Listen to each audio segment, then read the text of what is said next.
கோவை செல்வபுரத்திலிருந்து அண்மை காட்சிகளை பார்க்கின்றோம்.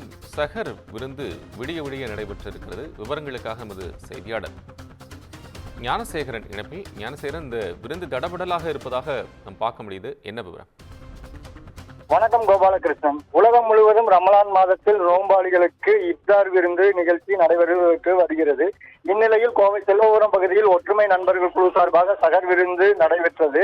நேற்று மாலை 6 மணி முதல் சிக்கன் மட்டன் பிரியாணி தயார் செய்து ஆரம்பித்த குழுவினர் இரவு 12 மணி மேல் பரிமாற ஆரம்பித்தனர். சிக்கன் பிரியாணி, மட்டன் பிரியாணி உள்ளிட்ட அசைவ உணவுகள் ஆவி பறக்க விடிய விடிய அசைவ விருந்து பரிமாறினர். செல்வபுரம் பகுதி வாழ் மக்கள் மட்டுமின்றி அருகாமையில் பகுதியில் வசிக்கும் நோம்பாளிகள் என பலரும் இந்த விருந்தில் பங்கேற்றனர். 5000த்திற்கும் மேற்பட்டோருக்கு பந்தல் படையல் போட்டு சகர் விருந்து படைத்தனர். இஸ்லாமியர்களின் நோன்பு காலமாக இருந்தாலும் இந்துக்களும் இதில் பங்கேற்று மத நல்லிணக்கத்தை வெளிப்படுத்தினர். மட்டன் பிரியாணி, சிக்கன் பிரியாணி, சட்னீர், கேசரி என பல வகையான உணவுகளை பரிமாறி மகிழ்ந்தனர். நோன்பு காலத்தில் பசியை உணரும் தருவாயில் நோம்பாளிகளுக்கு பசியோடு இருக்கக்கூடாது என்பதனால் வருடம் இந்த விருந்து ஏற்பாடு செய்வதாக ஏற்பாட்டாளர்கள் தெரிவித்திருக்கின்றனர்.